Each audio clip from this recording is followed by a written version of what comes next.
अगर मैं आपको बोलूं कि आप जो इंटरनेट यूज कर रहे हो समंदर के अंदर डाली तारों के जरिए आ रहा है बल्कि सैटेलाइट से नहीं, तो आपका रिएक्शन क्या होगा? क्या क्या बात कर रहे हैं?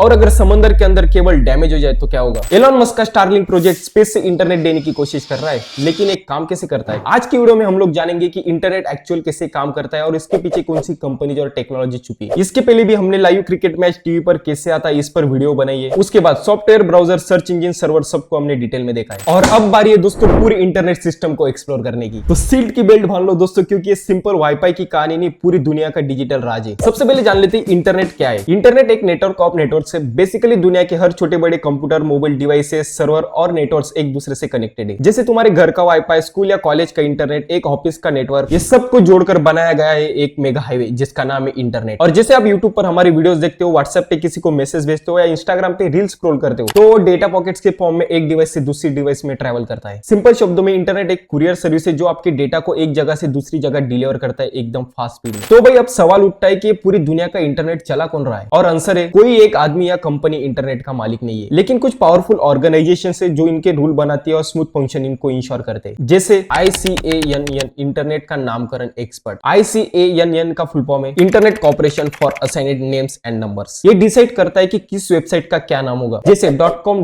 .in, .orgs, और किस डोमेन का एड्रेस क्या होगा। यानी तुम एक वेबसाइट बनाते हो जैसे www.youtube.com, तो ICANN उस डोमेन का रिकॉर्ड मेंटेन करता है। नेक्स्ट है ISP, तुम्हारे एरिया के इंटरनेट वाले भैया। जियो, एयरटेल, BSNL, ये सब तुम्हारे इंटरनेट सर्विस प्रोवाइडर से। यही लोग तुम्हारे घर तक इंटरनेट पहुंचाते हैं। ये लोग तुम्हारा डेटा लेके उसे दुनिया के नेटवर्क से कनेक्ट करते हैं। इनके पास होते हैं फिजिकल इंफ्रास्ट्रक्चर जैसे टावर्स, फाइबर केबल्स, सर्वर जिनसे तुम ऑनलाइन जाते हो। उसके बाद आ जाते हैं हम अंडर सी फाइबर केबल्स की ओर। समंदर के अंदर डाली तारों को बोलते हैं ऑप्टिकल फाइबर केबल। बेसिकली ये cables India, America, Europe, Russia को कनेक्ट करते हैं। यही केबल आपकी सिटी के टावर से कनेक्टेड होती है जिससे आप इंटरनेट यूज कर रहे हो। इन केबल्स के अंदर लेजर लाइट के थ्रू डेटा ट्रांसफर होता है, मतलब भाई स्पीड और क्लैरिटी एकदम जबरदस्त। ये केबल मल्टीलेयर स्ट्रक्चर में होती है। सबसे अंदर होती है इनर कोर जो ग्लास के जरिए बनाई जाती है। उसके ऊपर होती है कार्डिंग, कार्डिंग के ऊपर होती है स्टील वायर, और स्टील वायर के ऊपर होती है वाटर प्रूफिंग लेयर। डेटा को लाइट फ्यूजेस यानी लेजर लाइट फॉर्म में कन्वर्ट किया जाता है जो लेजर लाइट ग्लास के जरिए ट्रेवल करता है। और हर 60 से 70 किलोमीटर पर रिपीटर लगाए जाते हैं जो सिग्नल को बूस्ट करते हैं। और भाई एक एंड से दूसरे एंड तक डेटा मोस्टली मिली सेकंड में पहुंच जाता है। भाई आज के डेट पर दुनिया में 400 के ऊपर under sea fibre optical cable बिछाई जा चुकी है जिनकी टोटल लेंथ 1.4 मिलियन किलोमीटर यानी 14 लाख किलोमीटर है, जो समंदर के अंदर 8000 मीटर गहराई पर है। और भाई दुनिया का 95% डेटा इन्हीं केबल्स के जरिए ट्रैवल करता है। अगर किसी कारण केबल डैमेज हो जाती है तो उस लाइन की पूरी एक कंट्री का नेटवर्क स्लो या बंद हो सकता है। गूगल, फेसबुक, मेटा, रिलायंस, जियो, टाटा कम्युनिकेशन जैसे बड़ी बड़ी कंपनीज ने केबल बिछाई है। भाई आप जो इंडिया में बैठे अमेरिका की वेबसाइट एक्सेस कर रहे हो ना, वो तो समंदर के अंदर से आ रही है।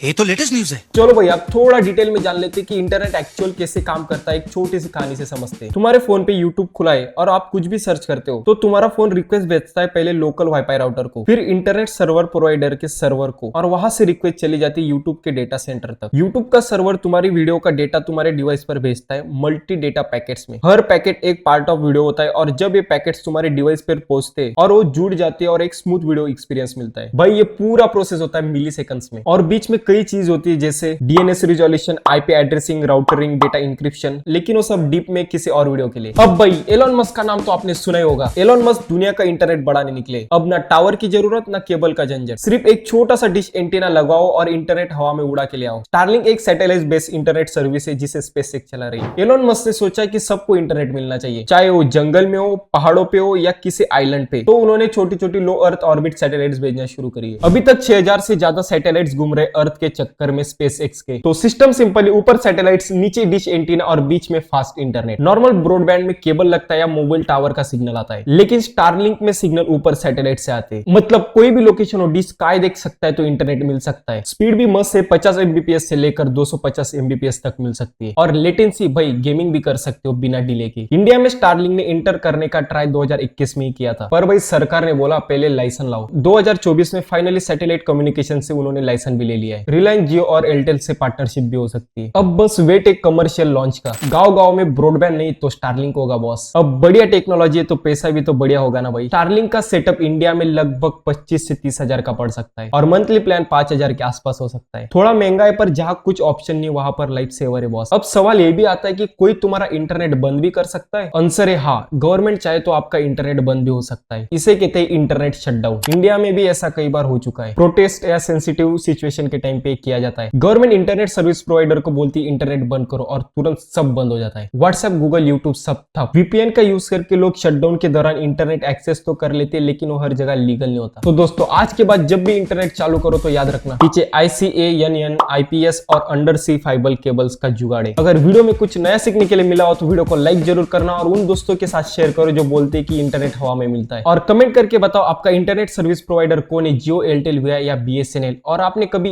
इंटरनेट शटडाउन फेस किया है। और ऐसी टेक्नोलॉजी से जुड़ी वीडियो चाहते हो तो चैनल को सब्सक्राइब जरूर करना। मिलता हूं नेक्स्ट वीडियो में, तब तक के लिए बाय बाय।